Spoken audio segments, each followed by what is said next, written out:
ஓம் ஸ்ரீ சாய்ராம். வணக்கம்.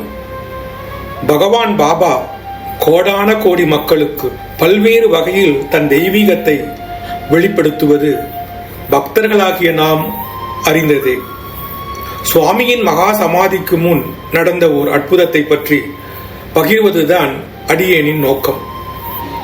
கடந்த 1997 சென்னையில் வாழும் சகோதரி திருமதி வசுமதி ராஜசயனம் அவர்களுக்கு சுவாமி வழங்கிய ஒரு பாக்கியம் பற்றிய ஒரு காணொளியே இது.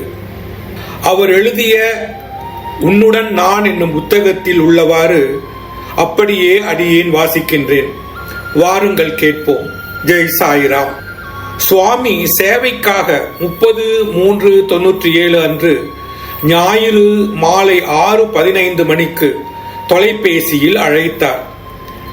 இரவு 7:30 மணிக்கு தியானத்தில் இருக்கும்படி சொன்னார்.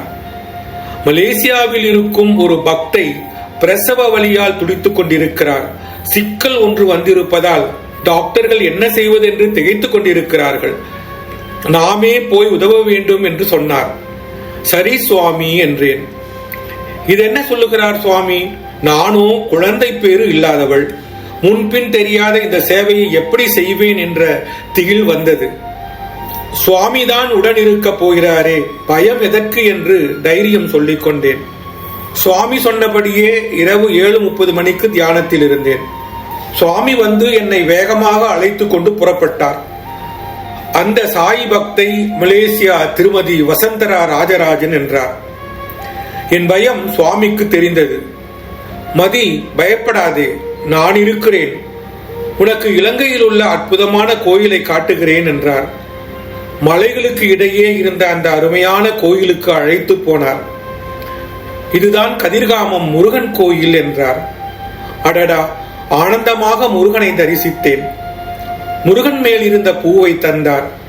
பயபக்தியோடு தலையில் வைத்துக் கொண்டேன். என்ன புண்ணியம் இது! முருகனை சாய் முருகனோடு தரிசிக்கும் பேரு. மனம் சிலிர்த்தது. அங்கிருந்து வேகமாய் புறப்பட்டோம். சாய்ராம் சாய்ராம் என்று உச்சரித்தபடியே வந்தேன். மனம் உற்சாகமாய் இருந்தது. உற்று கேட்டேன். திடீரென்று சாய்ராம் சாய்ராம் என்று தீனக்குரல் ஒன்று காற்றில் கலந்து வந்தது. அந்த குழந்தை வேதனைப்படுகிறாள் என்று சொன்னார். அந்த மருத்துவமனையை அடைந்து உள்ளே சென்றோம். அறை எண் 9க்கு முன் நின்ற சுவாமி என்னை அழைத்து கொண்டு உள்ளே நுழைந்து வசுந்தரா அம்மாவின் கட்டில் அருகே நின்றார். அவள் பிரசவ வேதனையில் மயக்க நிலையில் இருந்தாள். அங்கு வேறு மருத்துவர்களோ செவிலியரோ யாரும் இல்லை. உடனே சுவாமி, மதி, நான் சொல்வதை சீக்கிரமாக செய் என்றார். வசந்தராவின் வயிற்றின் மேல் கைகளை வைத்து நன்கு அழுத்தச் சொன்னார். அழுத்தினேன். இன்னும் நன்றாக அழுத்தினேன். மதி, இன்னும் பலமாக அழுத்து என்றார். மூச்சு பிடித்துக் கொண்டு என்னால் ஆன வரையில் அழுத்தினேன். சுவாமி, இதற்கு மேல் என்னால் முடியாது, எனக்கு சக்தி இல்லை என்றேன். சுவாமி உடனே என் கைகளின் மேல் தன் கையை வைத்து சற்றே அழுத்தினார். அவ்வளவுதான், சுகப்பிரசவமாகிவிட்டது. வெளியே வந்து விழுந்த குழந்தையை சுவாமியின் சொற்படி 2 கைகளாலும் எடுத்து சுத்தம் செய்து வெளிர் பச்சை நிற டவலில் சுற்றி பக்கத்தில் இருந்த சின்ன தொட்டியில் படுக்க வைத்தேன். குழந்தை அழகாக இருந்தது. சுவாமி, உன் படைப்பு என்ன அழகு என்று ஆச்சரியத்துடன் பார்த்தேன். தாயும் சேயும் நலமாக மூச்சு விட்டனர். கைகளை சுத்தப்படுத்திக் கொள்ள முயன்றேன். அதற்குள் சுவாமி, டாக்டர்கள் வருகிறார்கள், புறப்படு என்று அவசரப்படுத்த வேகமாக மருத்துவமனையில் இருந்து வெளியேறினோம். ஆண்டவனே வந்து பிரசவம் பார்க்க அந்த ஜீவன் எத்தனை கொடுத்து வைத்திருக்க வேண்டும். மீண்டும் சுவாமியோடு வான்வெளி பயணம்.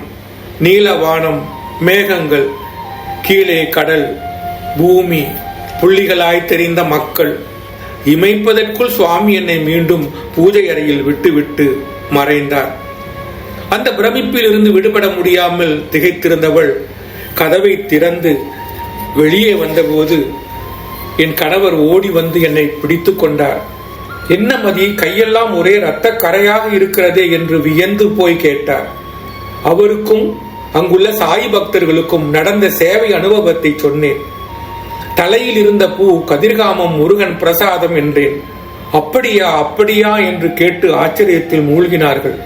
பின்னாளில் பிரசவம் பார்த்த வசந்தராவும் சுவாமி தன்னை காத்து ரட்சித்ததை அவர்கள் எழுதிய புத்தகத்தில் குறிப்பிட்டிருந்ததாக படித்தவர்கள் சொல்ல கேட்டு மகிழ்ந்தேன்.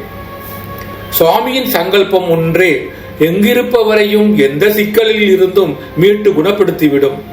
அவர் உத்தரவின்படி யார் மூலமேனும் விபூதி ரட்சை தந்து நோயாளிகளை குணப்படுத்துவதும் உண்டு. ஆனால் தனக்கு பிரியமான பக்தர்கள் அல்லல் படும் போது இந்த தெய்வம் நேரில் போய் அவர்களை காப்பாற்ற வேண்டி இருக்கிறது போலும். தாயம்மாவாக தனியே சென்று பிரசவமோ சிகிச்சையோ பார்க்கும் சுவாமி சில விசேஷ காலங்களில் சில காரணங்களுக்காக என்னையொத்த பக்தர்களை உடன் அழைத்துச் செல்வது நடக்கிறது போலும். எது எதனால் யார் மூலம் என்பதெல்லாம் அவர் சங்கல்பம். கேள்வி கேட்காமல் சுவாமி இட்ட பணிகளை செய்வதே நல்லது.